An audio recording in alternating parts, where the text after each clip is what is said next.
Hello यार। तो इस वीडियो में देखेंगे यार रिकर्जन के इम्प्लीमेंटेशन को और एक एग्जांपल से देख रहे होंगे यार एक क्वेश्चन को जो कि मेरे को रिकर्जन की इन डेप्थ नॉलेज दे रहा होगा, किस तरीके से रिकर्जन वर्क करता है एंड किस तरीके से कॉल लग रही होती है एक फंक्शन से दूसरे फंक्शन को। ये सारी चीज़ें हम अपने यार इस लेक्चर में देख रहे होंगे। आई होप यार आपको ये लेक्चर पसंद आएगा। ठीक है, तो बात करें अपने यार लास्ट लेक्चर की, तो उसमें मैंने देखा यार क्या होता है रिकर्जन, और मैंने रिकर्जन की डेफिनेशन को भी देखा क्या होती है रिकर्जन की डेफिनेशन, और इससे इसके प्री रिक्विजिट क्या है यार। बेसिकली आपको मेथड और फंक्शन के बारे में पता होना चाहिए, जो मैंने लास्ट वीडियो में भी बताया। ठीक है, तो बात करते हैं यार रिकर्जन की। ठीक है, तो बेसिकली मैंने रिकर्जन की अगर डेफिनेशन की बात करूँ तो क्या होती है रिकर्जन की definition.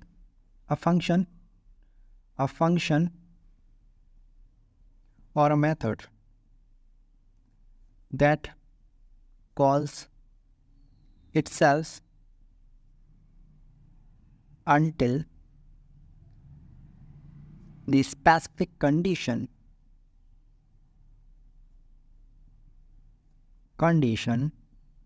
is not meet, right? Yes. So एक ऐसा फंक्शन यार जो अपने आप को ही इटसेल्फ कॉल लगाता है, अपने आप को ही यार बार बार कॉल लगाता है, और तब तक कॉल लगाता है यार जब तक कोई एक स्पेसिफिक कंडीशन मेरी ट्रू नहीं हो जाती। उसको बोलता हूँ मैं यार क्या, रिकर्जन। आई होप आती होगी बात समझ में। तो मैंने यार एक एग्जांपल से आपको समझाने की कोशिश कर रहा था कि किस तरीके से रिकर्जन को अप्रोच करेंगे। तो वो एग्जांपल ये था, लेट से मैं आपसे बोलता हूँ यार मुझे फर्स्ट एन नेचुरल नंबर्स को प्रिंट करा करके दे दो। ठीक है, ठीक है, नंबर्स को प्रिंट करा दो। ठीक है, तो मैंने आपसे बोला मैं आपको एन दे दूंगा, एन की एक कोई भी वैल्यू दे दूंगा, और आपसे बोलूँगा कि इस एन तक आप मुझे फर्स्ट एन नेचुरल नंबर ला के दे दो। ठीक है, तो आपके दिमाग में जो सबसे पहली अप्रोच आई होगी, आई होप अभी भी वही आ रही होगी, कि मैं सिंपली एक फॉर लूप लगाऊंगा जो चलेगा इंट आई इक्वल टू 1 से लेकर के i is less than equal to n तक। Right, and i plus plus. सही है बहुत। और आपने सोचा होगा कि मैं साउट करा दूंगा यहाँ पे अपने आई को, जो मेरे को फर्स्ट एन नेचुरल नंबर्स ला के दे देगा 1 से लेकर एन तक। राइट, बहुत सही है यार, बिल्कुल सही अप्रोच है। लेकिन ये जो सॉल्यूशन है यार वो कहलाता है आइटरेटिव मेथड। क्या कहलाता है? Iterative method. जैसा कि मैंने लास्ट क्लास में भी बताया था यार, ये एक आइटरेटिव मेथड है जिसमें मैं यूज़ करता हूँ यार लूप्स का। तो थोड़ी देर के लिए यार अपने लूप्स को यार साइड से रख दो और बात करते हैं रिकर्जन की, कि रिकर्जन से इस क्वेश्चन को कैसे सॉल्व कर रहा हूँगा। ठीक है, लेट्स से यार मैंने आपसे बोला कि एन का वैल्यू आपका 4 है, यानी कि 4 नेचुरल नंबर्स को आपको प्रिंट कराना है, 1 2 3 एंड 4। ठीक है, इसको प्रिंट कराना है बाई यूजिंग रिकर्जन। बहुत सही है यार। ठीक है, तो आप क्या करोगे यार, एक फंक्शन बनाओगे प्रिंट। ठीक है, एक प्रिंट फंक्शन बनाओगे जिसमें एक एन पैरामीटर होगा, और आप इसको जो है, अगर मैं आपसे बोलूँ फर्स्ट एक नेचुरल नंबर को प्रिंट करा दो, तो आप सिंपली क्या करोगे, साउट लिख दोगे यहाँ पे एन। ठीक है, साउट कर दोगे एन। ठीक है, तो ये जो फर्स्ट एक नेचुरल नंबर प्रिंट हो जाएगा। ठीक है, एक नेचुरल नंबर प्रिंट हो जाएगा, यानी कि 1 को प्रिंट कराना तो 1 को लिख दो, डायरेक्ट साउट लिख दिया मैंने। ठीक है, ठीक है, बेसिकली यस, इस एग्जांपल को छोड़ो, मैं आपसे बोल रहा हूँ कि मुझे फर्स्ट एन नेचुरल नंबर्स को प्रिंट कराना है। राइट, ठीक है, तो मैंने क्या बोला, अगर मेरे को f(4) को प्रिंट कराना है तो f(4) को अगर मैं कॉल करूँ ना, तो मुझे 1 2 3 4 ला के दे दे। क्या ला के दे दे? 1 2 3 4 ला के दे दे। बोला ठीक है। अगर मैं f(3) को कॉल करूँ तो मुझे 1 2 3 ला के दे दे। ठीक है, अगर मैंने f(4) को कॉल किया तो 1 2 3 4 ला के देगा। एन नेचुरल नंबर, अगर 4 नेचुरल नंबर्स को प्रिंट कराना है, फर्स्ट 4 नेचुरल नंबर्स को, तो डैट इज़ 1 2 3 4। ठीक है, अगर फर्स्ट 3 नेचुरल नंबर्स को प्रिंट कराना है तो 1 2 3। अगर मुझे फर्स्ट 2 नेचुरल नंबर्स को प्रिंट कराना है तो 1 एंड 2। राइट, अगर मुझे फर्स्ट 1 नेचुरल नंबर्स को प्रिंट कराना है तो डैट इज़ 1। बहुत सही है यार, बात आती है समझ में। तो अगर मेरे को 4 नंबर्स को प्रिंट कराना है फर्स्ट, तो 1 2 3 4। अगर 3 नंबर को कराना है तो 1 2 3, 2 को कराना है तो 1 2, और 1 को कराना तो 1, ठीक है। आती है बात समझ में, ठीक है। तो यार अगर मेरे को ये 4 निकालना है यार, f(4) निकालना है, ठीक है ना। f(4) यानी कि f(4) का मतलब 4 नेचुरल नंबर्स को निकालना है, 1 2 3 4। तो अगर मुझे कोई यार ये 1 2 3 ला के दे दे, 1 2 3, सुनना मेरी बात को ध्यान से। अगर मुझे कोई ये 1 2 3 ला के दे दे और मैं अगर उसमें अपनी साइड से 1 2 3 किसी ने मुझे XYZ ने ला के दे दिया, ठीक है, और मैंने उसमें यार 4 अपनी साइड से ऐड कर दिया, ठीक है, तो ये यार मेरा f(4) का आंसर आ जाएगा।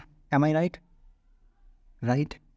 अगर सिमिलरली अगर मैं इसको देखूं f(3) के लिए, अगर f(3) को मैंने कॉल किया लेट से, और कोई मुझे f(2) का आंसर ला के दे दे जो है 1,2, अगर मुझे कोई इतना पार्ट ला के दे दे और मैं 3 को खुद से प्रिंट करा दूं, ठीक है, तो क्या हो जाएगा, ये हो जाएगा f(3) को ला के दे दे तो 1,2 मुझे कोई ला के दे दे, और 3 और 4 को मैं किसी से प्रिंट करा लूँगा, खुद से प्रिंट करा लूँगा, ठीक है। तो ये सिमिलरली अगर f(1) को कोई ला के दे दे, f(1) को कोई ला के दे दे, ठीक है, तो ये चीज़ ऐसी ही चलती रहेगी, ठीक है। तो कौन ला के देगा बेसिकली, अगर मैं आपसे पूछूं, मैं आपसे बोल रहा हूँ 1 2 3 4 कि मैं ना ये नंबर को मैं क्यों ना खुद ही प्रिंट करा दूँ, ये वर्क मैं खुद कर लूँ, ये सेल्फ कर लूँ मैं, ठीक है, सेल्फ कर लूँ इस वर्क को। लेकिन इस वर्क को किसी ना किसी से यार मैं क्या कर दूँ, करवा लूँ, ये वर्क किसी से करा लूँ, किसी से करा लूँ, तो मेरा काम सिंपल हो जाएगा ना यार।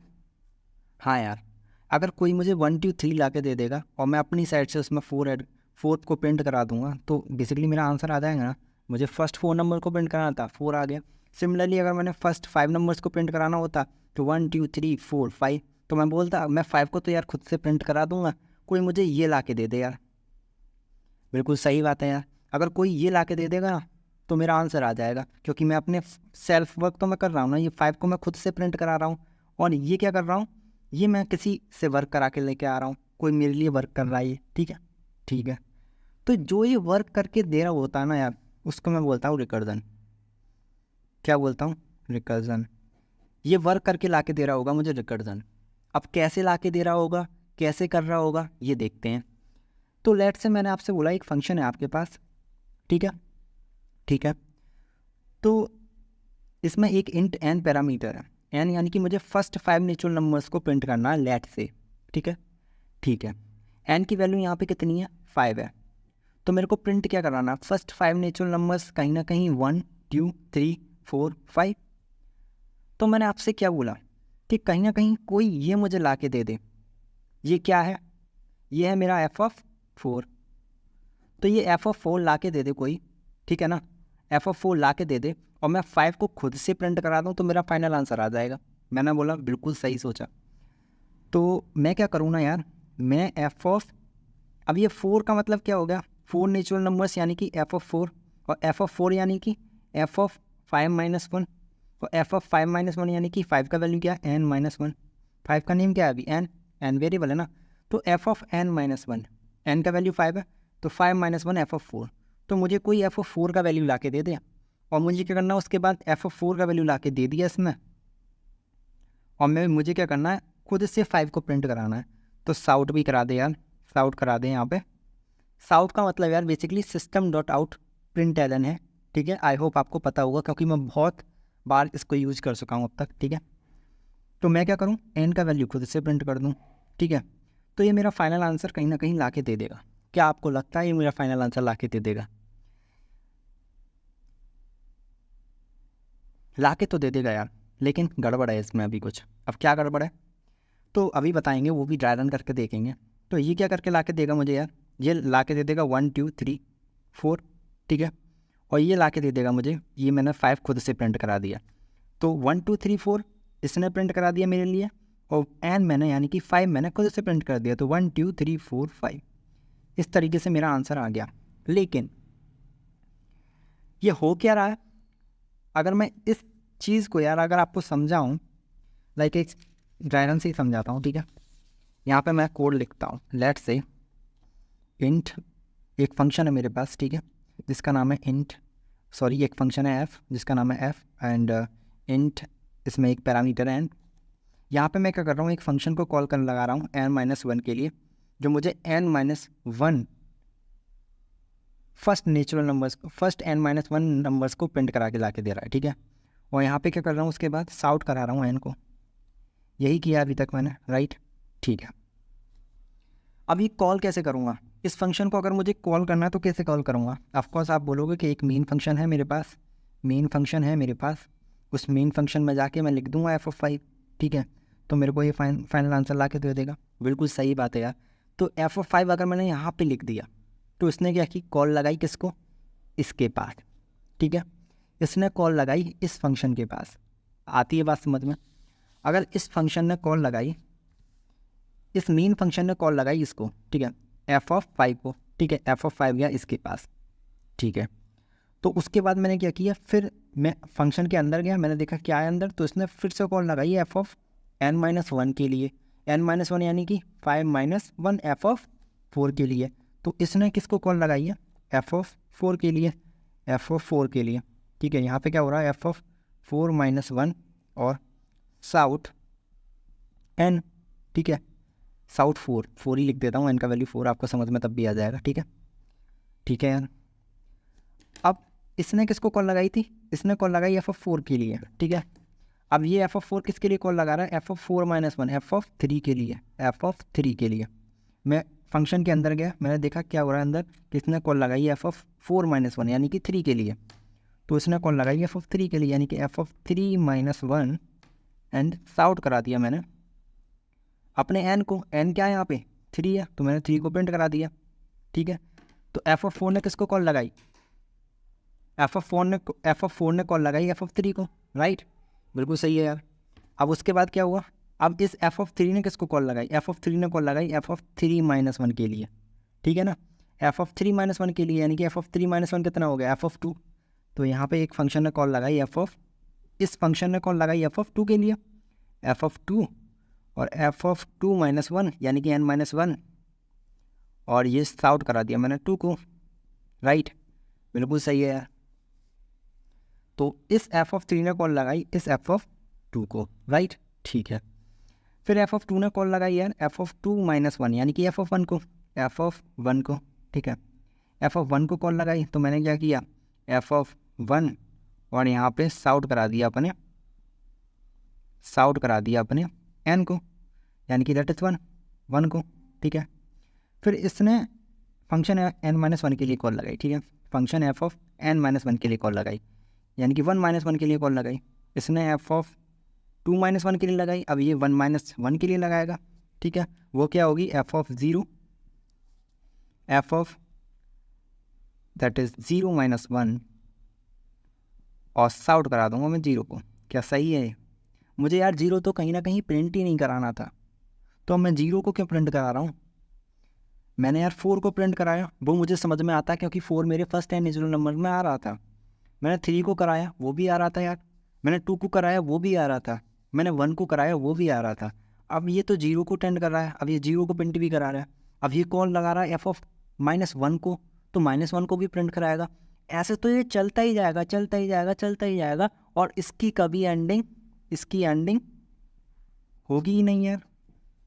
बिल्कुल सही सोचा यार, इसकी एंडिंग होगी नहीं, क्योंकि इसमें है प्रॉब्लम। अब क्या प्रॉब्लम है? बेसिकली मैंने यार आपको, अगर लास्ट लेक्चर को ध्यान हो आपको, तो मैंने आपको 3 चीज़ें बताई थी किसी भी रिकर्जन प्रॉब्लम को सॉल्व करने के लिए। अगर कोई भी रिकर्जन प्रॉब्लम आपको सॉल्व करनी है तो मुझे 3 चीज़ें उसमें यूज़ करनी होती हैं, राइट। अब वो 3 चीज़ें हैं कौन सी? तो यार फर्स्ट जो थी, मैंने आपको बोला था, वो थी बेस कंडीशन यार, बेस कंडीशन। उसके बाद था यार, मैंने आपको बोला था रिकर्सिव वर्क, एंड उसके बाद मैंने आपको बताया था थर्ड में सेल्फ वर्क, राइट। ये 3 चीज़ें मैंने बताई थी। किसी भी यार रिकर्जन की प्रॉब्लम को अगर आप सॉल्व कर रहे हो तो ये 3 चीज़ें आपको यूज़ करनी होती हैं, राइट, ठीक है। तो आपने यार रिकर्सिव वर्क, यानी कि जो रिकर्जन करके ला के दे रहा है, जो मैं कह रहा हूँ कि भाई तू मुझे इतना सम ला के दे दे, इतने ही नंबर्स को प्रिंट करा के ला के दे दे, और मैं ये नंबर को खुद से प्रिंट करा दूंगा। तो जो खुद से प्रिंट करा रहा हूँ वो तो सेल्फ वर्क हो गया, ठीक है यार। मैं अपने फंक्शन में सेल्फ वर्क कर रहा हूँ, ये मेरा सेल्फ वर्क हो गया, ठीक है। रिकर्सिव वर्क मैं बोल रहा हूँ दूसरे से काम करा रहा हूँ, किसी दूसरे से काम करा रहा हूँ, वो कौन है? रिकर्जन। तो उसको मैं बोलता हूँ रिकर्सिव वर्क, यानी कि ये एफ ऑफ n-1 ये हो गया मेरा रिकर्सिव वर्क। लेकिन यार इसमें बेस कंडीशन तो हिट ही नहीं कर रही, बेस कंडीशन तो है ही नहीं यार। बिल्कुल सही बात है यार, तो बेस कंडीशन क्या होगी? तो मैंने आपसे बोला था यार फर्स्ट n नेचुरल नंबर को प्रिंट कराना है। n नेचुरल नंबर मतलब 1 2 3 4 5 dot dot dot dot n। तो कहीं ना कहीं यार मुझे 1 से लेके n तक के नंबर्स को प्रिंट कराना है, ठीक है। तो ये जीरो तो आना ही नहीं चाहिए ना मेरे आंसर में, यहाँ पे ये जीरो को प्रिंट कराना है। तो कहीं ना कहीं यहाँ पे ही मैं अगर लिख दूँ इफ़ मेरा n इक्वल टू ये क्या है यहाँ पे? n ही है, राइट? n ही है ना ये, हाँ। अगर n इक्वल टू ये जीरो हो जाता है ना, तो मैं वहाँ से रिटर्न करता हूँ कि भाई तू अब वापस हो जा, तुझे जितना काम करना था मेरा तूने करके मुझे ला के दे दिया, बहुत अच्छी बात है। अब मैं अपना काम करूँगा जो मुझे करना है, ठीक है। मतलब तू, मैंने बोला था तेरे से 1 2 3 4 5 5 नंबर्स को प्रिंट कराना है, तो मैंने रिकर्जन से क्या बोला था, तू मुझे बस ये ला के दे दे 1 से लेके n तक। तो उसने मुझे पहले देखो 4 ला के दे दिया, ठीक है, ठीक है, मुझे 4 मिल गया। उसके बाद मैंने 3 को कॉल लगाई तो उसने 3 भी ला के दे दिया, ठीक है, उसने मुझे 3 भी ला के दे दिया। फिर मैंने 2 को कॉल लगाई तो उसने मुझे 2 भी ला के दे दिया, ठीक है। फिर मैंने 1 को कॉल लगाई तो उसने मुझे 1 को भी ला के दे दिया। लेकिन जब मैंने 1 से 0 पे कॉल लगाई तो 0 को उसे ला के नहीं देना, मैं बोलूँगा तुझे मुझे 0 नहीं ला के देना, 0 नहीं ला के देना, तुझे मुझे 1 तक लेके आना बस। जैसे ही 1 तक आता हूँ मैं, अभी इसने 0 को भी कॉल लगा दी तो ये इनवैलिड केस हो गया ना, ठीक है। तो मुझे यहाँ से क्या करना है, रिटर्न करना है। ये मेरा हो गया बेस केस कि अगर मेरा n इक्वल टू 0 हो जाता है तो मैं वहाँ से रिटर्न कर जाऊँ। तो यहाँ पे बेस केस क्या आएगा कि इफ़ मेरा n इक्वल टू 0 हो जाता है तो मैं रिटर्न कर जाऊँ, ठीक है। इफ़ मेरा n इक्वल टू 0 हो जाता है तो मैं रिटर्न कर जाऊँ, ठीक है। इफ़ मेरा n इक्वल टू 0 हो जाता है तो रिटर्न कर जाऊँ। तो ये सारी फंक्शंस को मैं लिख रहा हूँ यहाँ पे, और जैसे ही ये कंडीशन हिट करेगी कि n का वैल्यू 0 हो जाएगा तो मेरा फंक्शन जो है रिटर्न कर जाएगा, ठीक है। आती है बात समझ में? आई होप समझ में आ गया होगा किस तरीके से ये वर्क कर रहा है। तो इतनी बात समझ में आई कि मैंने f(5) के लिए कॉल लगाई, 5 से कॉल लगाई, मैंने मेन फंक्शन से f(5) की कॉल लगाई, ठीक है। f(5) ने कॉल लगाई किसको, मेरे इस फंक्शन को, f(5) को, मेन फंक्शन ने कॉल लगाई f(5) को, ठीक है। अब इस f(5) ने कॉल लगाई f(5-1) यानी कि f(4) को। फिर इस f(4) ने यार कॉल लगाई f(4-1) यानी कि f(3) को। फिर इस f(3) ने कॉल लगाई f(3-1) यानी कि f(2) को। f(2) ने कॉल लगाई है f(2-1) यानी कि f(1) को। f(1) ने कॉल लगाई है f(1-1) यानी कि 0 को। अब यहाँ पे मेरी बेस कंडीशन क्या थी, n इक्वल टू 0 हो जाए, n इक्वल टू 0 हो जाए। तो यहाँ पे ये कंडीशन हिट कर गई कि भाई n मेरा 0 हो गया। जैसे ही n 0 हो गया तो मैंने क्या किया, भाई रिटर्न कर दिया तू वहाँ से, जितना काम तुझे मेरा करके देना था उतना कर दिया तूने मेरा, अब तू वहाँ से रिटर्न कर जा। तो मैं क्या करूँगा, यहाँ से रिटर्न करूँगा इस फंक्शन को, क्योंकि ये रिटर्न करेगा तो जैसे ही ये कंडीशन हिट होगी ना तो नीचे वाला जो भी कोड होगा ना वो सब कैंसिल हो जाएगा, ये रन ही नहीं करेगा बेसिकली, ठीक है। ये एग्जीक्यूट ही नहीं होगा। अगर एग्जीक्यूट नहीं होगा तो मैं डायरेक्ट रिटर्न करूँगा यहाँ से इस फंक्शन पे, और ये मेरा ये फंक्शन कंप्लीट हो गया। अब इस फंक्शन के बाद मुझे क्या करना था, मुझे करना था shout1, तो मैं क्या करूँगा 1 को प्रिंट कराऊँगा, ठीक है। फिर मैं बोलूँगा मैं ये shout हो गया shout1, तो ये फंक्शन कंप्लीट हो गया। मैं उसके नीचे आया तो यहाँ पर रिटर्न होगा, तो ये रिटर्न कर गया। अब ये रिटर्न करेगा इसको, ठीक है। तो ये फंक्शन को मैंने एग्जीक्यूट कर दिया पूरा, ठीक है। इसने मुझे 1 ला के दे दिया। उसके बाद मैं नीचे आऊँगा इस फंक्शन के, और यहाँ पे क्या होगा, साउट प्रिंट हो जाएगा 2, यानी कि 2 को प्रिंट करा दूंगा। ये कंप्लीट हो गया फंक्शन। उसके बाद ये रिटर्न करेगा किसको, ये रिटर्न करेगा f(3) के लिए। तो f(3), अब ये f(3) के लिए जब कॉल लगाई थी यहाँ पे मैंने, ठीक है, f(3) पे जाएगा ये। तो यहाँ पे मैंने कॉल लगाई थी f(2) के लिए, f(2) ने मुझे 2 ला के दे दिया। अब ये फंक्शन एग्जीक्यूट हो गया। उसके बाद मैं इस लाइन पे आया, तो इस लाइन के बाद मैं क्या करूँगा, सॉर्ट कर दूंगा 3 को, तो मैंने प्रिंट करा दिया 3 को। उसके बाद मैं नीचे आया, नीचे लाइन पे, तो ये रिटर्न कर गया क्योंकि मेरा फंक्शन खत्म हो गया, ठीक है, कोड खत्म हो गया। तो मैंने इसको रिटर्न कर गया। जब इसको रिटर्न कर गया तो मेरा f(3) के लिए मैंने कॉल लगाई तो 3 ने मुझे आंसर ला के दे दिया, यानी कि ये लाइन मेरी एग्जीक्यूट हो गई। उसके बाद आया मैं नेक्स्ट लाइन पे, इस पर क्या कर रहा हूँ, सॉर्ट करा रहा हूँ 4 को, तो मैंने 4 को प्रिंट करा दिया, ठीक है, 4 को प्रिंट करा दिया। सॉर्ट करा रहा हूँ देखो 4 को, तो मैंने 4 को प्रिंट करा दिया। उसके बाद ये रिटर्न करा इस फंक्शन को, F of N that is 5 को, एफ ऑफ 5 को। तो यहाँ पे मैंने देखा, मैंने 5 - 1 को तो प्रिंट करा दिया, यानी कि 4 को तो प्रिंट करा दिया, यहाँ पे ये 4 को एग्जीक्यूट करा दिया। अब मैं नीचे वाली लाइन पे आया तो मुझे क्या कहता ना, करना था, साउट कराना था एन को, और एन का वैल्यू यहाँ पे क्या था 5, तो एन का वैल्यू था 5, तो 5 को मैंने प्रिंट करा दिया और मैं यहाँ से रिटर्न कर गया। ये मेरा लाइन एग्जीक्यूट हो गई, मैं यहाँ से फंक्शन खत्म हो गया मेरा, और मैं यहाँ से रिटर्न कर गया अपने मेन फंक्शन में, और मेरा 1 2 3 4 5 मेरा फाइनल आंसर आ गया। ठीक है, आई होप समझ में आ गया होगा किस तरीके से आया, किस तरीके से एग्जीक्यूट हुआ।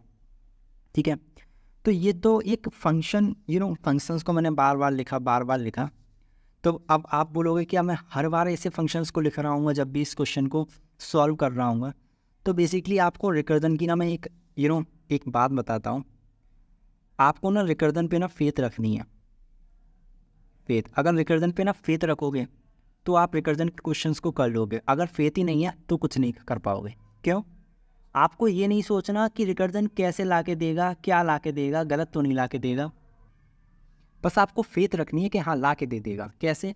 कि जब मैंने आपसे बोला था मुझे फर्स्ट एन नेचुरल नंबर्स को प्रिंट कराना है, ठीक है, तो मैंने बोला था कि मैं 5 को तो खुद से प्रिंट करा दूंगा, मेरे को रिकर्जन ये ला के दे देगा n-1 का सम, एफ ऑफ n-1 का, सॉरी 1 नंबर्स को प्रिंट करा के ला के दे देगा। तो जब मैंने बोला ना एफ ऑफ n-1 को प्रिंट करा के ला देगा, तो मुझे कंप्लीट फेथ है हाँ ये ला के दे देगा, चाहे ये कैसे भी करके ला के दे। ठीक है, मुझे बस अपनी बेस कंडीशन लिखनी है कि अगर n का वैल्यू 0 हो जाए तो मैं वहाँ से रिटर्न कर जाऊँ। ठीक है, तो कंप्लीट फेथ रखनी है रिकर्जन पे, ऐसा नहीं कि कैसे ला के देगा, सही ला के देगा या नहीं ला के देगा, ला के दे देगा यार तुम्हें। ठीक है, कंप्लीट फेथ रखनी है। और अभी यार शुरुआत में इतना नहीं सोचना है कि किस तरीके से ला के दे रहा है और कैसे अप्रोच करूँ। ठीक है, तो जैसे जैसे आप क्वेश्चंस को प्रैक्टिस करोगे रिकर्जन आपका उतना ही अच्छा होता जाएगा। ठीक है, तो बेसिकली हाँ मैं यहाँ पे था कि मैं इन फंक्शंस को क्या बार बार लिख रहा हूँ, मैं बोलूँगा नहीं यार, ये फंक्शंस को ना बार बार लिखने की ज़रूरत नहीं है कि आपने एफ ऑफ 5 के लिए लिखा फिर एफ ऑफ 4 के लिए कॉल लगाई। ये तो मैंने आपको समझाने के लिए बोला बस कि एफ ऑफ 4 ने इस एफ ऑफ 5, मैंने एफ ऑफ 5 को कॉल लगाई मेन फंक्शन से, मेन फंक्शन गया इस फंक्शन के पास।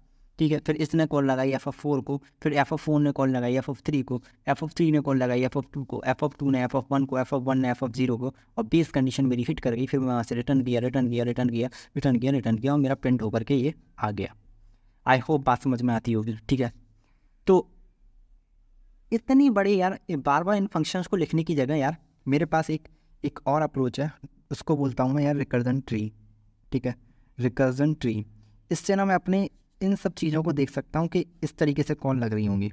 तो मैंने बोला था एफ ऑफ 4 एफ ऑफ 5 के लिए, ठीक है, मुझे फर्स्ट एन नेचुरल नंबर्स को कॉल कराना है। ठीक है, ठीक है, तो सबसे पहले जो मैंने कॉल लगाई वो लगाई एफ ऑफ n-1 के लिए, n-1 यानी कि एफ ऑफ 4 के लिए। फिर एफ ऑफ 4 कॉल लगाएगा एफ ऑफ 3 के लिए, एफ ऑफ 3 कॉल लगाएगा एफ ऑफ 2 के लिए, एफ ऑफ 2 कॉल लगाएगा एफ ऑफ 1 के लिए, एफ ऑफ 1 कॉल लगाएगा एफ ऑफ 0 के लिए। तो जैसे ही ये 0 हो जाएगा मैं रिटर्न करूँगा वहाँ से, फिर ये मेरे को 1 प्रिंट करके ला के दे देगा, फिर ये रिटर्न करेगा, फिर ये 2 प्रिंट करके ला के दे देगा, फिर ये रिटर्न करेगा, ये 3 प्रिंट करके ला के दे देगा, ये रिटर्न करेगा, ये 4 प्रिंट करके ला के दे देगा, फिर ये रिटर्न करेगा, ये 5 प्रिंट करके ला के दे देगा। इस तरीके से 1 2 3 4 5 मेरा फाइनल आंसर आ जाएगा। आई होप बात समझ में आती होगी। ठीक है, ठीक है, तो एक आपके यार दिमाग में एक चीज़ तो आ रही होगी कि ये एफ ऑफ 1 को, जैसे कि एफ ऑफ 5 ने एफ ऑफ 4 को कॉल लगाई, एफ ऑफ 4 ने एफ ऑफ 3 को कॉल लगाई, तो ये चीज़ें याद कैसे रख रहा है यार कि एफ ऑफ 4 ने ही मुझे कॉल लगाई। जैसे मैंने एफ ऑफ 4 के बाद, ठीक है, एफ ऑफ 5 के बाद मैंने किसको कॉल लगाई, एफ ऑफ 4 को कॉल लगाई, फिर एफ ऑफ 3 को कॉल लगाई, एफ ऑफ 2 को कॉल लगाई, फिर एफ ऑफ 1 को कॉल लगाई। ठीक है, तो जब मैं रिटर्न कर रहा हूँ ना, मैं रिटर्न कर रहा हूँ तो एफ ऑफ 1 रिटर्न होके किसके पास जा रहा है, एफ ऑफ 2 के पास। तो इसको कैसे पता कि मुझे एफ ऑफ 2 के पास ही जाना है, मुझे एफ ऑफ 3 के पास नहीं जाना, या एफ ऑफ 4 के पास नहीं जाना, या एफ ऑफ 5 के पास नहीं जाना। तो बेसिकली यहाँ आती है बात यार मेरे कॉल स्टैक की, किसकी, जहाँ पे मैं यूज़ कर रहा होता हूँ अपना call stack as a space. तो रिकर्जन में यार हमेशा ही मेरा यार कॉल स्टैक का यूज़ हो रहा होता है, और जो कि एक big O of n space लेता है। ठीक है, तो कॉल स्टैक की बात करूँ तो क्या है कॉल स्टैक, तो इसको भी समझते हैं। ठीक है, कॉल स्टैक को कि क्या है कॉल स्टैक। तो बात करूँ यार कॉल स्टैक की, जब मैंने आपसे बोला ना कि एफ ऑफ 5 को मैंने मेन फंक्शन से कॉल किया कि मुझे फर्स्ट नेचुरल नंबर्स को प्रिंट करा करके ला के दे दो। ठीक है, 1 2 3 4 5। ठीक है, तो यहाँ पे एक मेरा कॉल स्टैक है यार, उस कॉल स्टैक में क्या हो रहा है ना कि जब मैं कॉल लगा रहा हूँ f(4) से f(5) में, ठीक है, तो सबसे पहले मैंने, अगर मैं इस फंक्शन की बात करूँ तो मैंने मेन से कॉल लगाई, ठीक है, तो मेरा मेन यहाँ पर होगा, मेरा मेन जो है यार फंक्शन, मेरा मेन फंक्शन यहाँ पर प्रेजेंट होगा, जो होगा f(5), राइट, पहले यहाँ पे मेन होगा, क्योंकि मेन फंक्शन से f(5) के लिए कॉल लग रही है, ठीक है, ठीक है। तो f(5) मेरा मेन फंक्शन होगा, ठीक है। उसके बाद आएगा मैंने जिस फंक्शन को कॉल लगाई f(5) के लिए, ठीक है, f(5) के लिए यहाँ पे कॉल लगाई, यहाँ पे n की वैल्यू क्या होगी, 5 होगी। फिर f(5) से मैंने कॉल लगाई f(4) पर, तो मैंने कॉल लगाई इसके बाद f(4) पर, यहाँ पर n की वैल्यू 4 हो गई। उसके बाद मैंने f(4) के बाद कॉल लगाई यार f(3) पर, ठीक है, तो यहाँ पे f(3) पर कॉल लगाई और n की वैल्यू 3 हो गई, राइट, ठीक है। उसके बाद f(3) के बाद मैंने कॉल लगाई f(2) पर, ठीक है, तो यहाँ पे f(2) को कॉल लगाई f(3) ना, ठीक है, तो यहाँ पे हो गया मेरा n का वैल्यू 2। फिर f(2) कॉल लगाएगा मेरा f(1) के लिए, ठीक है, तो यहाँ पे f(1) के लिए कॉल लगी और n का वैल्यू यहाँ पे हो गया 1। फिर f(1) कॉल लगाएगा मेरा f(0) के लिए, f(0) के लिए जैसे ही कॉल लगी तो मेरी बेस कंडीशन यहाँ पे हिट कर जाएगी। क्या होगा, बेस कंडीशन हिट कर जाएगी, और बेस कंडीशन जैसे ही हिट करेगी यहाँ से रिटर्न करेगा, ठीक है, रिटर्न करेगा। तो यहाँ पे देखो मैंने क्या किया था, मैंने n-1 के लिए कॉल लगाई थी, उसके बाद मुझे क्या करना था, साउट करना था अपने n को, अगर यहाँ पे एक मैं कोड लिखूँ अच्छी तरीके से, तो int n इस तरीके से लिखा जाएगा ये कोड। इसको एग्जीक्यूट करके देखना यार कोड एडिटर पर, ठीक है। इफ़ मेरा n इक्वल टू 0 हो जाता है तो मैं वहाँ से रिटर्न कर रहा था, राइट, और मैंने कॉल लगाई थी f(n-1) के लिए, और फिर मैंने साउट कर दिया यार, साउट कर दिया अपने n को, राइट। ये था मेरा कोड जो मेरे को फर्स्ट n नेचुरल नंबर्स ला के दे रहा है, ठीक है, ठीक है। तो जैसे ही मेरा n का वैल्यू 0 हुआ तो मैंने देखा क्या n इक्वल टू 0, तो वहीं से वो रिटर्न कर दिया, ये एग्जीक्यूट कुछ भी नहीं हुआ, ठीक है। ये रिटर्न करा f(1) के लिए, ठीक है, f(1) के लिए रिटर्न किया। इसके बाद क्या किया, यहाँ पे n की वैल्यू कितनी थी, 1, तो उसने क्या किया, साउट करा दिया n को, n की वैल्यू 1 प्रिंट करा दी। फिर ये रिटर्न किया, f(1) किसके पास, f(2) के पास। लाइन बाई लाइन का चल रहा है स्टैक, कौन स्टैक तो आपने पढ़ाई है, जो लीफो प्रॉपर्टी को फॉलो करता है, लास्ट इन फर्स्ट आउट, ठीक है, पढ़ाया मैंने बहुत अच्छे तरीके से, ठीक है, ठीक है। तो अब f(2) ने क्या किया, f(2) ने n इक्वल टू, ये एग्जीक्यूट हो गया f(2), n इक्वल टू 2 हो गया यहाँ पे, तो मैंने 2 को प्रिंट करा दिया, साउट n कर दिया, n का वैल्यू कितना है 2।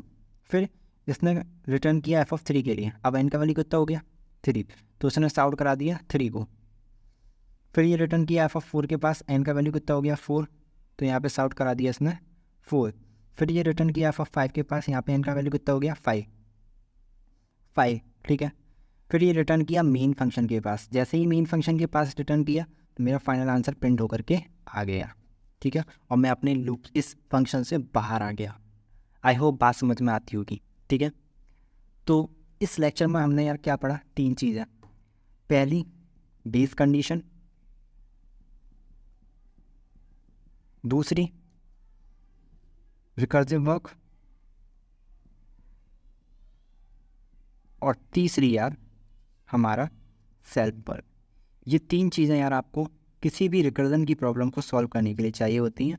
तो इन तीनों चीज़ों को यार तुम्हें अच्छे से समझना है, ठीक है। आई होप बात समझ में आती होगी। और तो इसकी टाइम कॉम्प्लेक्सिटी की बात करें तो यार बिग O ऑफ n, क्योंकि एक लीनियर टाइम कॉम्प्लेक्सिटी मैंने n के लिए और n मैंने 5 से लेकर 1 तक ट्रेवर्स किया, तो big O of n time complexity और बिग O ऑफ n ही यार स्पेस कॉम्प्लेक्सिटी, बिकॉज मैं एक कॉल स्टैक का यूज़ करता हूँ रिकर्जन में हमेशा, जो मुझे big O of n space complexity ला के देता है। आई होप यार बात समझ में आती होगी, ठीक है। तो यही थी यार प्रॉब्लम मेरी, इसको एग्जीक्यूट करके देखना यार आप खुद से कोड एडिटर पर, और खुद से ड्राई रन करके देखना किस तरीके से चीज़ें वर्क कर रही हैं। आई होप यार आपको समझ में आ गया होगा। तो मिलते हैं यार नेक्स्ट वीडियो में, तब तक के लिए बाय एंड टेक केयर, और कमेंट करके यार ज़रूर बताना कि वीडियो कैसी लगी, ठीक है। तो बाय एंड टेक केयर।